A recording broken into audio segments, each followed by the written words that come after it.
നമസ്കാരം. ഇന്ന് നമുക്ക് ഇഡ്ഡലിക്കും ദോശയ്ക്കും കൂടെ കഴിക്കാൻ പറ്റുന്ന വളരെ സ്പെഷ്യലായിട്ടുള്ള ചട്നി തയ്യാറാക്കുന്നത് കണ്ടു നോക്കിയാലോ.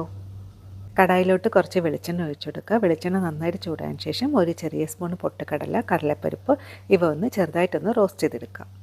എരിവിന് വേണ്ടിയിട്ട് കുറച്ച് വറ്റൽമുളകും കാശ്മീരി മുളകും കൂടി ചേർത്ത് കൊടുക്കുക. മുളകിൻ്റെ കളർ ചെറുതായിട്ട് മാറുന്നവരെ വഴറ്റിയെടുക്കുക. കൂടെ തന്നെ ഒരു 5 മുതൽ 6 വെളുത്തുള്ളി, കറിവേപ്പിലയും കൂടി ചേർക്കാം.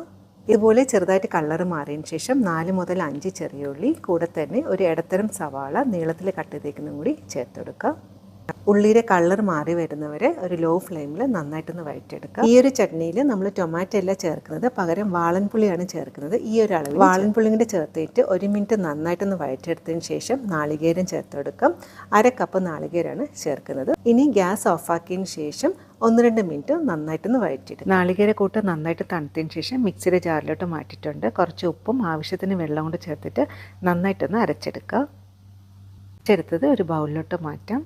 വെളിച്ചെണ്ണയിൽ കടുക്, വറ്റൽമുളക്, കറിവേപ്പില ഇവയും കൂടെ താളിച്ചും കൂടി ചേർത്തെടുക്കുക. അങ്ങനെ നമ്മുടെ സ്വാദേറിയ ചട്നി റെഡി ആയിട്ടുണ്ട്. തീർച്ചയായിട്ടും ട്രൈ ചെയ്ത് നോക്കുക. റെസിപ്പി ഇഷ്ടപ്പെട്ടാൽ പേജ് ഫോളോ ചെയ്തുകൊണ്ട് സപ്പോർട്ട് ചെയ്യണേ. താങ്ക്